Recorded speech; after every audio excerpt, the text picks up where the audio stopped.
Assalamualaikum warahmatullahi wabarakatuh. Selamat pagi dan salam sejahtera untuk anak-anakku sekalian.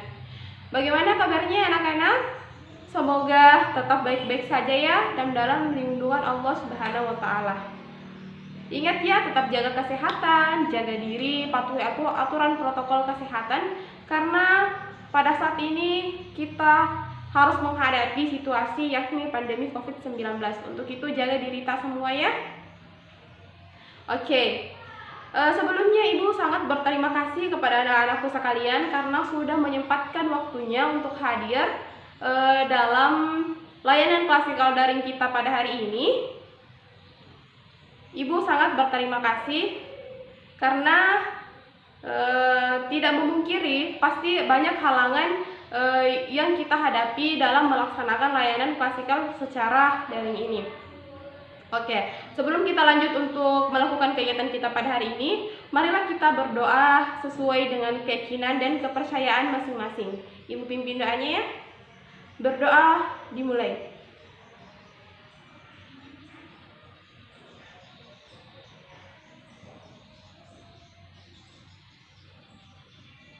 Selesai.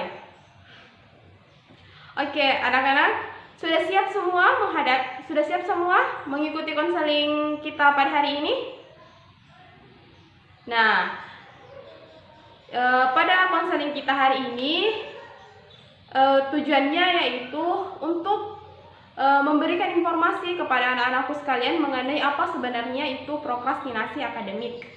Nah, dengan adanya layanan klasikal ini bertujuan agar anak-anakku sekalian mampu untuk mengembangkan dirinya agar tidak melakukan prokrastinasi akademik ini. Nah, sebelumnya Ibu mau menjelaskan sedikit mengenai prokrastinasi akademik. Nah, prokrastinasi akademik itu biasanya disebut juga dengan menunda-menunda tugas. Nah, pasti di masa pandemi ini banyak sekali tugas yang menumpuk kan? Apalagi sekarang kan kita belajar online, anak-anak sekalian belajar online. Jadi otomatis guru-guru memberikan tugas yang begitu banyak sebagai ganti karena kalian semua tidak hadir bertatap muka dengan ibu guru atau bapak guru. Nah, untuk itu pentingnya pemahaman mengenai prokrastinasi akademik bagi anak-anakku. Nah, apabila anak-anakku sudah mengalami prokrastinasi akademik ini, maka dalam layanan klasikal ini juga akan diberikan pemahaman mengenai bagaimana sih cara mengatasi dari prokrastinasi akademik ini. Oke, sebelum kita lanjut ke tahap inti, Ibu ingin cek kesiapannya dulu. Nah, Ibu ingin kalian semua nantinya rileks dalam mengikuti tahap inti. Untuk itu, sekarang Ibu mau kalian rilekskan badan kalian dulu.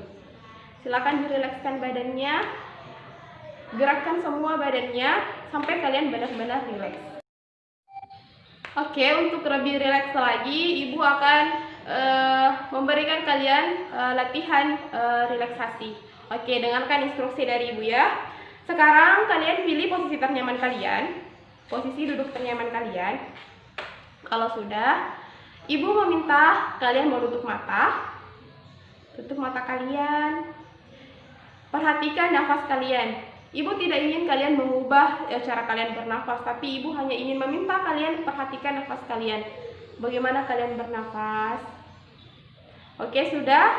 Nah, setelah itu Ibu mau kalian menarik nafas kalian dalam-dalam. Ibu akan menghitung sampai hitungan ketiga. Kalian tahan nafasnya. Setelah itu hembuskan nafasnya kembali dalam 3 hitungan juga. Oke, dimengerti?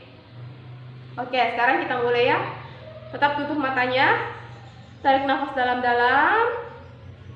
1, tahan. 2, 3, hembuskan. 1, 2, 3. Oke, ulangi anak-anakku sekalian sampai kalian benar-benar merasa rileks. Tarik nafas dalam-dalam, tahan 3 detik, hitung dalam hati, lalu keluarkan secara perlahan selama 3 detik juga. Silakan lakukan berulang kali. Oke, selanjutnya tetap masih dalam keadaan tutup mata ya. Ibu akan memberikan kalian latihan membayangkan bagaimana pernyataan-pernyataan yang positif atau mengubah pikiran-pikiran kalian menjadi lebih positif lagi. Oke, dengarkan apa yang ibu katakan. Ikuti apa yang ibu katakan dengan lantangnya. Jika ibu mengatakan saya sempurna, kalian juga harus mengatakan saya sempurna. Oke anak-anak, tetap menutup mata ya, tetap tarik nafas seperti biasanya. Dengarkan apa yang ibu katakan. Katakan dengan lantang, saya sempurna, saya berbakat, saya aman, saya memiliki kendali atas tubuh saya sendiri, dan saya semangat. Oke, aplaus untuk diri kalian dulu, silahkan buka matanya. Aplaus untuk diri kalian masing-masing karena kita kali ini sudah mengikuti latihan relaksasi. Semoga latihan relaksasi ini memberi perasaan nyaman dan rileks kalian dalam mengikuti konseling kita pada hari ini. Oke, bagaimana anak-anakku? Sudah siap untuk mengikuti tahap berikutnya? Nah, kita akan beralih ke tahap kegiatan. Nah, pada tahap kegiatan ini, ibu akan menampilkan sebuah video edukasi mengenai prokrastinasi akademik. Ibu tampilkan ya, kalian simak dan catatlah hal-hal apa yang bisa kalian peroleh dari video yang ibu tampilkan.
Baiklah anak-anakku, bagaimana perasaannya setelah menyaksikan video?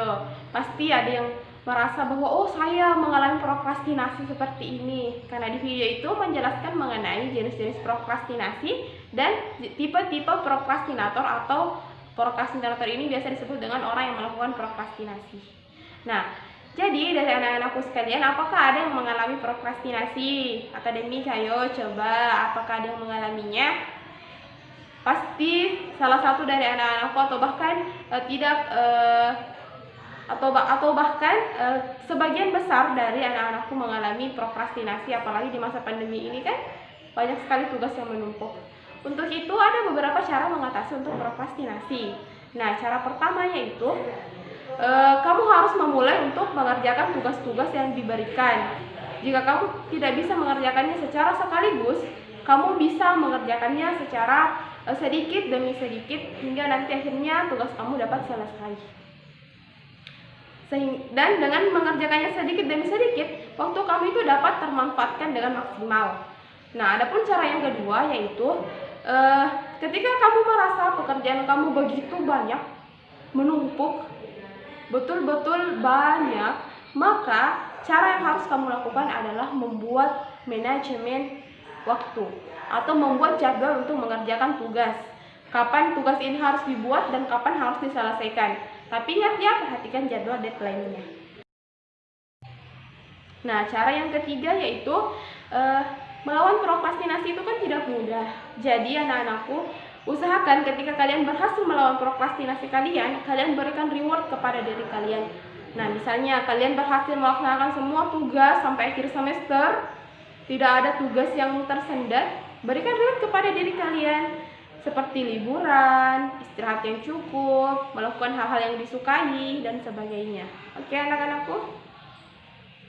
Nah, karena waktu juga Ibu rasa sudah hampir habis, sebelum kita mengakhiri sesi konseling kita pada hari ini, Ibu akan memberikan kalian homework untuk melakukan untuk kalian kerjakan di rumah ya.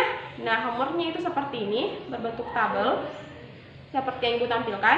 Nah, di sini kolom pertama itu ada nomor, kemudian hari atau tanggal, kemudian ada situasi prokrastinasi, ada risiko prokrastinasi, dan solusi untuk mengatasi prokrastinasi. Nah, mungkin hari tanggalnya dapat kalian pahami ya, kalian catat harinya kapan, tanggalnya kapan.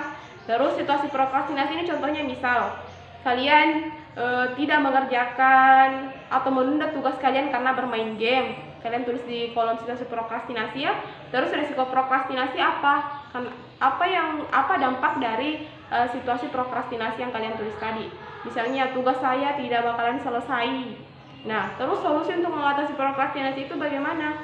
Nah, kalian dapat tulis misalnya contohnya ya, solusinya itu melawan prokrastinasi kalian dengan cara bekerja, mengerjakan tugasnya, dan menghentikan bermain game. Nah, seperti itu contoh dari homework kalian. Oke, dipaham? Oke anak-anak, sebagai kesimpulan pada hari ini, Ibu akan menjelaskan kembali sedikit mengenai materi kita yaitu prokrastinasi. Nah, prokrastinasi akademik ini merupakan suatu perilaku seseorang menunda-nunda pekerjaan atau tugasnya sampai mendekati deadline atau bahkan melewati deadline-nya. Sehingga orang dengan prokrastinasi akan mendahulukan kegiatan-kegiatan yang sebenarnya tidak penting daripada kegiatan-kegiatan yang wajib atau penting. Nah, orang yang melakukan prokrastinasi itu biasanya disebut dengan prokrastinator.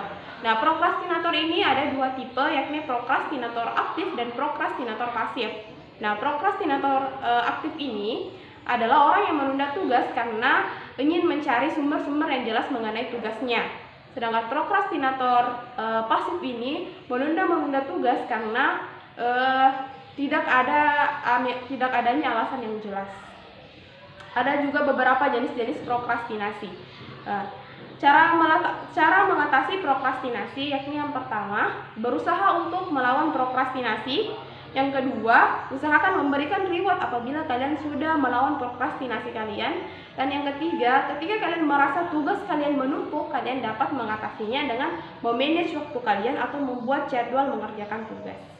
Nah, oke anak-anak, Ibu rasa pertemuan kita kali ini sudah cukup. Ingat homeworknya ya, nanti pekan depan dikumpulkan. Sebelumnya Ibu mengucapkan terima kasih banyak atas partisipasinya. Ingat homeworknya ya, dikerjakan. Assalamualaikum warahmatullahi wabarakatuh.